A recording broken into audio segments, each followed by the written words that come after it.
Let's make some vintage toddler dresses.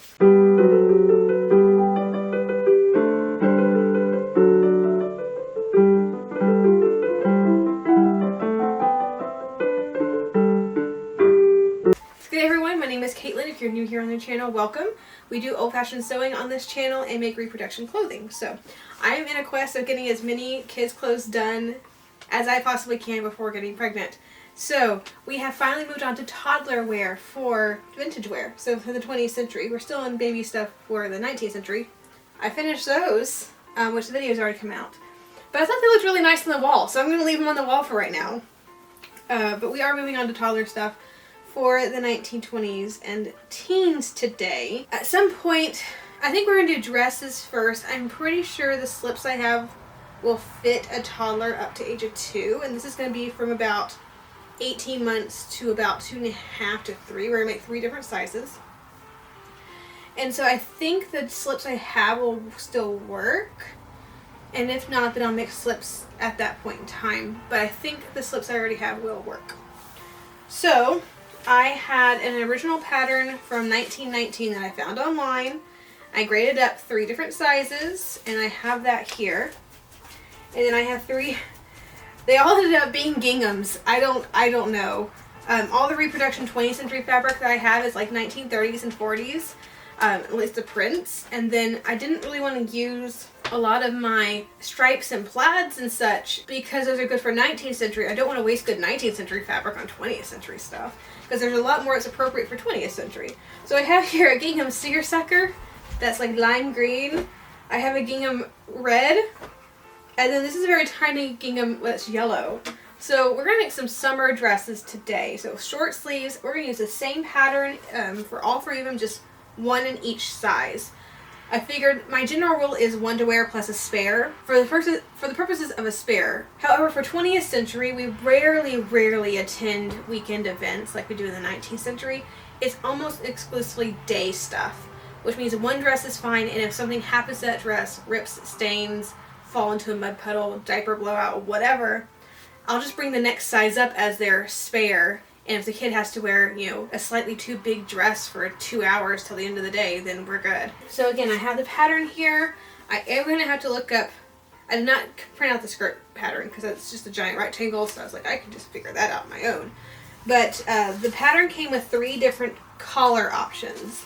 And I figured since we have 3 different dresses, we'll just do 1 of each collar option. This is the one I had the least amount of fabric for, so we're going to do this as the smallest dress. Alright, I'm taking some guesstimating on the skirt. So you need it around knee length finished. And I found out by Google search that from waist to floor, on most, we're going to start with the size 18 months. 18 months is 17 inches. That's 17. However, we only want it about knee length, which let's say, I guess you want it to just cover their knee. You also have to count that this dress isn't actually waist length, it's a little bit above the waist. So, and then you want a deep hem. So I think I'm going to cut it 16 inches. Actually, I might want to cut it 15 inches. Let's cut it 15 inches. And my fabric's 27 inches wide. The pattern looks like it's 24 inches wide, but I think there's a front and a back skirt. So we'll just use 2 breadths of our fabric. That's going to be really close, but for the small one it'll work. And I'm going to use this to cut the band that goes on the sleeve. I don't know if I've ever used tracing paper on this channel. It's a very nice thing. Sometimes it's called, I always called it tracing paper, but I think the proper term is actually dressmaker's paper. It's carbon paper, so whenever you put the Sharpie pointy thing in there, it leaves you a line. I don't know if you can actually see, yes you can, that you can follow. So you don't have to cut your pattern. This saves your pattern for future uses if you needed the larger size for something else. I'm not usually making, you know, the same thing in multiple sizes, so I've never had the chance to show you how to use it on the channel, but I used it all the time growing up doing 4-H projects. And I believe I bought this whole set off Amazon, and if I did, I will link that below as an affiliate link. It's a really good thing to have in your sewing room, especially if you use patterns frequently. Sleeve and binding. I have this for extra fabric, which is nice. For 1940s, I have a nice little blue check with a sunflower print, and I think this will go very well as extra. Oh, actually, pockets. Let's add pockets. They were rather small pockets. I think that's perfect.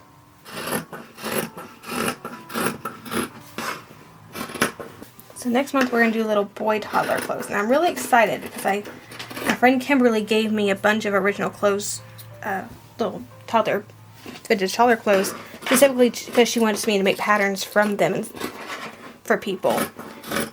And so we're going to trace those off next month. So I'm super excited about that. But this is a really fun one too. Alright, I'm going to cut out the other two. I think the other two are wider, probably at least 45 inches, if not longer. And so if that's the case, which I'm pretty sure it is, I'll just cut one breadth for the skirt.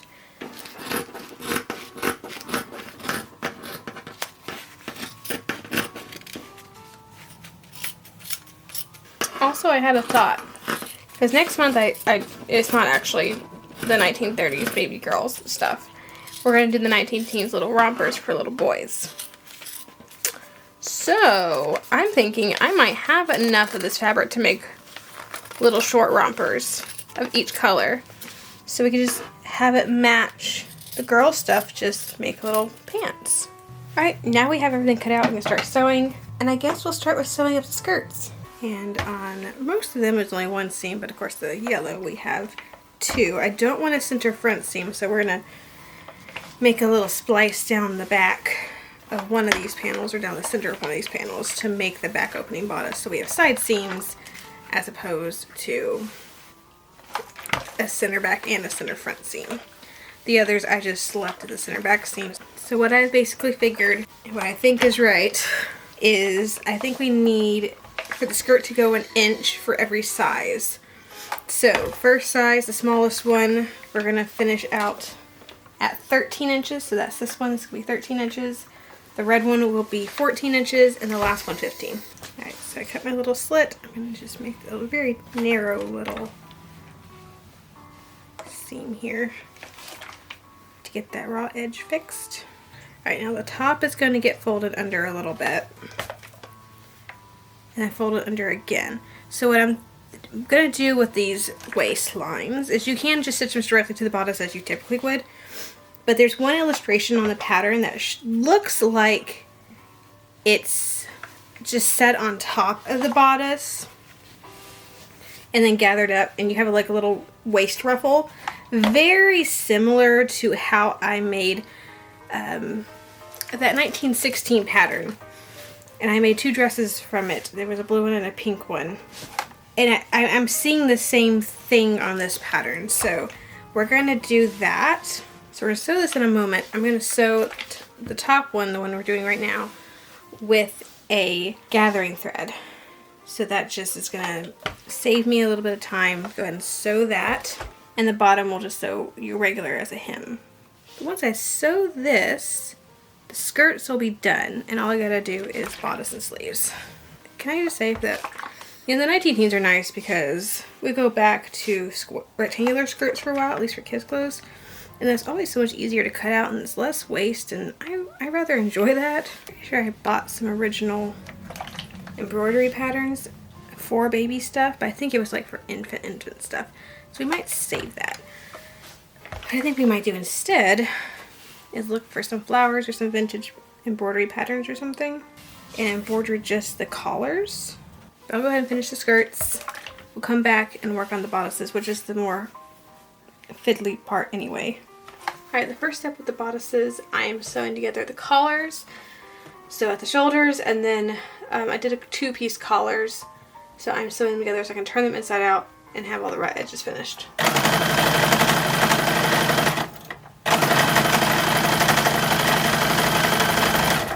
Then it's time to sew all the pieces together.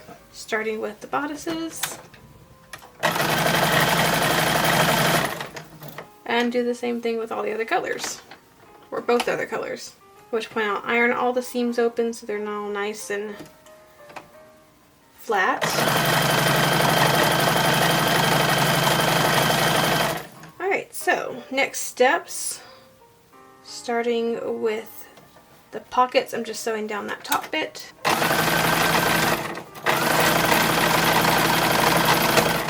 Then on the sleeves, we're going to sew on the binding. So this is that little sleeve shape that was really short that we're going to use to finish off the sleeves. And I have the bodice lined, and I have the collar pinned. We're going to bind the neckline. So it's sewing the lining and the fashion fabric and the collar and the binding on at all the same time. And it probably would have been a little bit easier had I cut bias binding, but I didn't. Now the next step is to iron all that down. Sewing on the binding on the sleeves.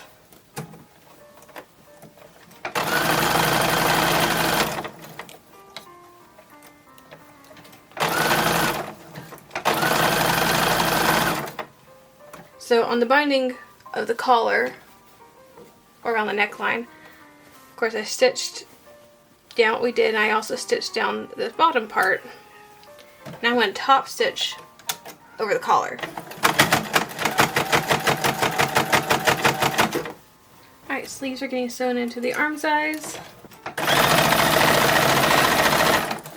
Sewing on the skirt.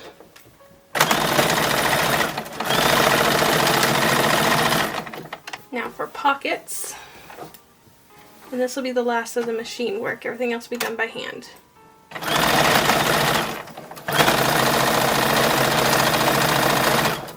Alright, we are working on buttons and buttonholes.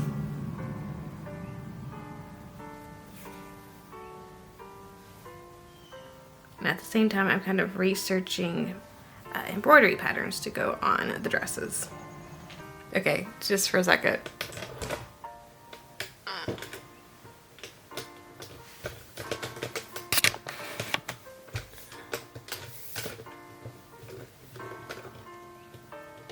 I think someone's comfortable.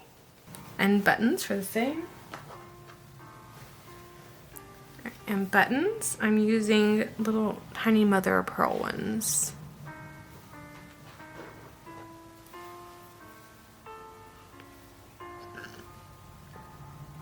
And I'm doing 2 per dress. So one kind of towards the top and then one kind of right above the ruffle.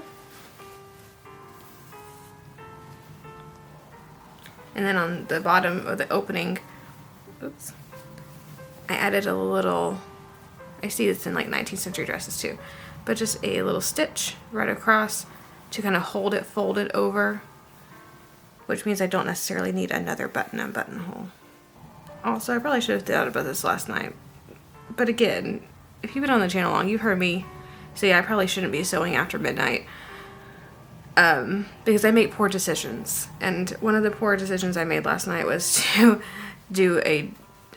use this fabric for a double collar. It's very thick and not very light and floaty like vintage fabrics. I think if I was using this fabric, I probably should have done a single layer and just hemmed it.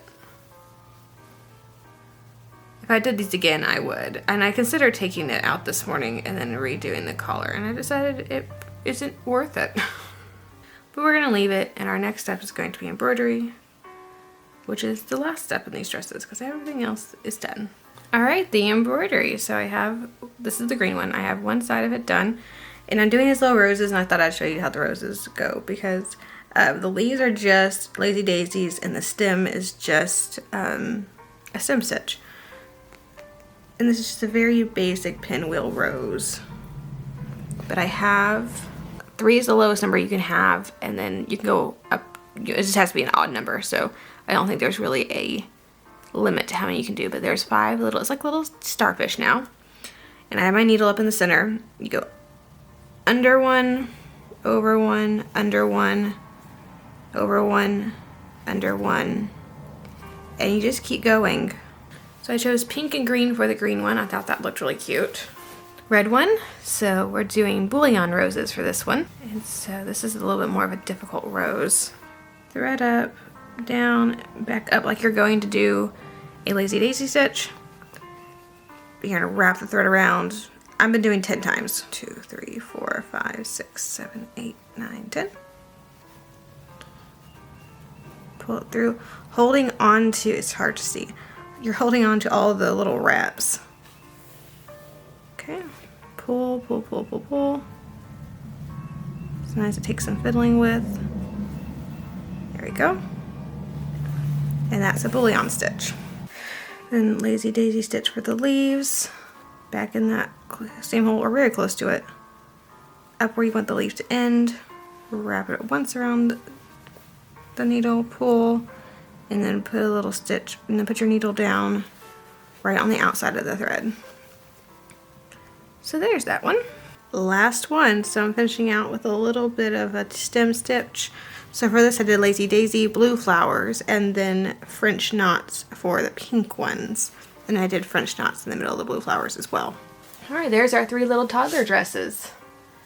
I think they turned out adorable. The embroidery I think really does make the project. And yeah, it took me I think it took me just about as much time to embroider as it did to sew all 3 of the gowns. But I think it was worth it. And using originals for inspiration is always a really good idea. As far as late teens, early 20s baby stuff goes, I think this works out really well. I think perhaps the only thing I would change is maybe doing single layer on the collars and then hemming them instead. Or at least using a much thinner and finer white cotton so they're not quite so thick and bulky. However, I'm wondering if washing them a couple times is going to help soften up that fabric. Sometimes a wash or two will really help out in that situation. I think they are going to be a little bit on the long side. And they measure right, but that looks like it's going to hit mid-calf on a child, not knee. And I've double-checked the measurements that I have from waist to knee on a child, these sizes, and added 1.5 inches or so because that top doesn't go to the waist, it goes a little bit above the waist. So I made sure to accommodate that. And maybe that's what's tricky in my mind. Maybe in my brain, I'm seeing it as the waist when it's really not. And you put it down about 2 inches, then maybe that would be around knee length. It still seems a little bit long to me. But if they do end up being too long, it's not a big deal. All you gotta do is take out a hem stitch and pull it up a little bit more. It'll take me maybe 10 minutes of working on. So it's really not that big of a deal. So, and even if I didn't want to do that, I could always put a tuck in the skirt as well. And that way, if I have a taller child, I can just take the tuck out. So both of those are very valid options, I think. But that can be fixed down the road if need be. But in theory, that should take me to about age 3. The green one should be a 3T in size. So between the 3 of them, they should last me from about 18 months on, which that's super nice. I will probably have to make up a new slip for the bottom one at least. But it's also going to depend on whether a child's potty trained and whether we're still doing diaper covers or if we've moved on to like camisoles and button-on drawer type things. And I'm wondering if that is going to have to be a project we wait till later till I know what we need. Or if I can kind of fudge it. We'll have to see. With all that being said, thank you so much for joining me today making our little toddler dresses. If you enjoyed the video, please like and subscribe to the channel. Click the little bell notification so you're notified anytime I upload a new video. And as always, have a fantastic week. I'll see you back here in the next one.